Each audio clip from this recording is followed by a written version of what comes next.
The honourable member for Beaches East York. Thanks, Madam Speaker. I rise today to support Budget 2018 and will be splitting my time with the member from Saanich Gulf Islands.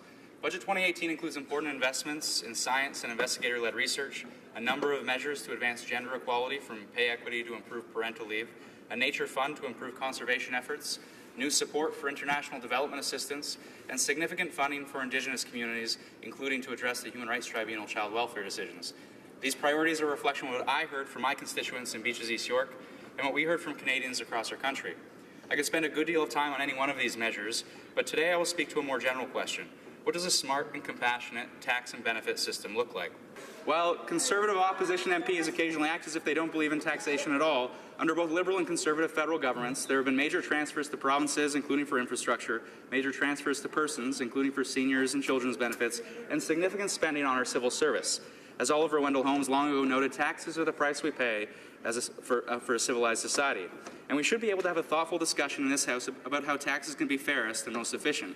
And not all taxes are created equal. For example, as far as revenue generation is concerned, consumption taxes are most efficient. Laval professor and economist Stephen Gordon has written that taxes on consumption are generally found to be less harmful to economic growth than taxes on income. A thoughtful deliberation on taxes might actually see us move towards higher GST levels, matched by broad-based personal income tax cuts. To address the potential regressive nature of the GST, we already have a system of GST tax credits to offset costs for low-income individuals, and those credits could be increased as needed. Other taxes are not designed for revenue generation at all, but instead to internalize in the cost of a good or service the negative externality the product or activity imposes on society. In The Tragedy of the Commons, Garrett Hardin described how the rational pursuit of self-interest by individual actors can negatively impact the long-term sustainability of shared resources. The classic example in his case is unregulated grazing on common land. As a rational being, each herdsman seeks to maximize his gain. What's the utility to me of adding one more animal to my herd? Well, as a positive component, I would receive all of the profits. The negative component, the function of the additional overgrazing created by one more animal, that would be shared by all, so I would bear a fraction of the cost. In Hardin's words, each and every rational herdsman is locked into a system that compels him to increase his herd without limit in a world that is limited. He then aptly applies that same argument to our environment and pollution, and the same market failure exists with respect to climate change. While private property is usually a good solution to this market failure, Hardin acknowledges that the air and waters surrounding us cannot readily be fenced, and thus different means are required. To tackle climate change, those different means are carbon pricing and regulation. As the Eco-Fiscal Commission concluded, however, carbon pricing is the simplest and most cost-effective way to lower greenhouse gas emissions, and so it should do most of the heavy lifting in reducing our emissions. The Commission has also rightly highlighted the importance of stringency. We need to continue to steadily increase our carbon price beyond 2022 and well past $50 per tonne. In keeping with this evidence, Budget 2018 states that central to Canada's plan to fight climate change and grow the economy is the understanding that pollution has a real, tangible cost, and the Government of Canada is committed to putting a price on carbon pollution. Further, our government is committed to revenue neutrality. Budget 2018 states that the direct revenue from the carbon price on pollution under the federal system will be returned to the province or territory of origin. With this in mind, carbon pricing cannot sensibly be described as a tax grab. Rather, it is a corrective tax for a major market failure to address the negative externalities imposed on our planet by GHG emissions. I hope that we are all willing to engage in these tax debates more thoughtfully going forward. On this and on many other issues, it is not possible to find consensus in this House. It's more common to find disagreement, and if one is optimistic, one simply hopes for reasonable disagreement. Where we do find agreement across party lines on certain issues, we should prioritize them, Madam Speaker, particularly if we can improve Canadians' lives in a fundamental way. To this end, I believe that we can build consensus in this House to improve basic income supports for Canadians in need. A key example of this in Budget 2018 is our introduction of the new Canada Workers' Benefit, a more generous and accessible basic income support for the working poor. Specifically, the new Canada Workers' Benefit will increase the similar older benefit by $500 million per year starting in 2019, which comes on the heels of a $250 million annual increase previously. Together, this amounts to more than a 60% increase in funding for the benefit overall. Importantly, the new benefit will also have expanded eligibility criteria so that more people are able to access the support. Lastly, the benefit will now be automatic. All Canadians who are eligible and who have filed their taxes will receive the basic income support by default. This is an example of smart government. Behavioral economics has taught us the power of defaults. The change to the Canada Workers' Benefit embraces the lessons of Richard Thaler and Cass Sunstein that small nudges, changes to choice architecture, can alter people's behavior to their benefit without restricting their freedom or changing their incentives. Tens of thousands of Canadians will now receive a benefit they should have already been receiving, an estimated $200 million in annual benefits.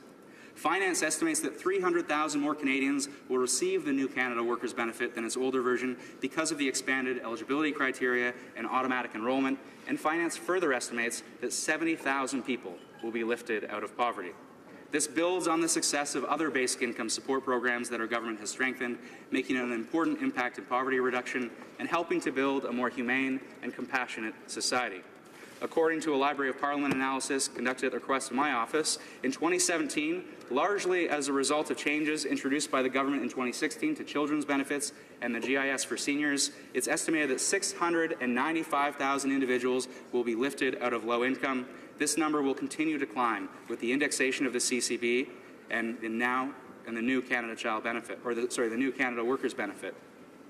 In addition to building on the success of other basic income support programs, the new Canada Workers' Benefit builds on what came before it, the Working Income Tax Benefit.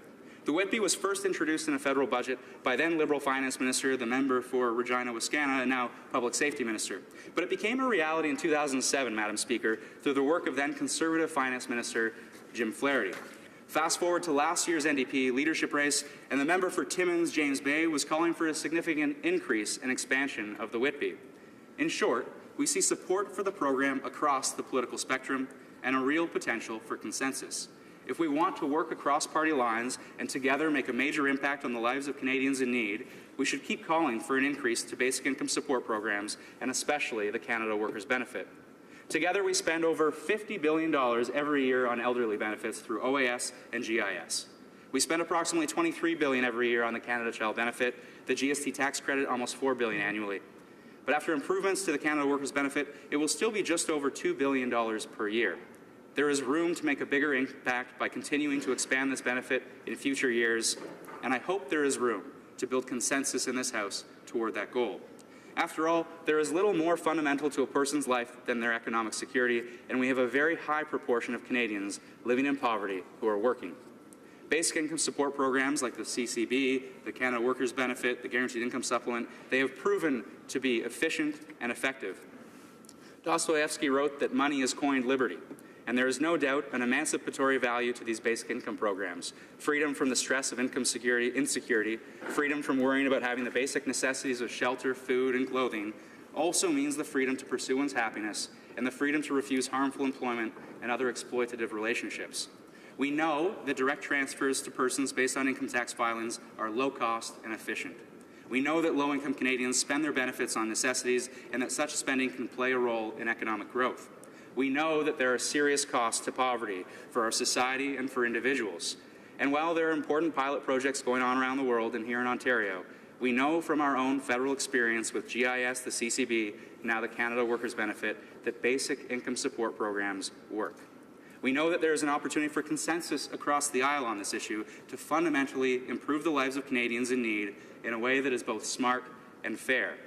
We should all demand more of such smart and fair governance, Madam Speaker. Our government has made incredibly important progress on this file, but there is much more work for us to do.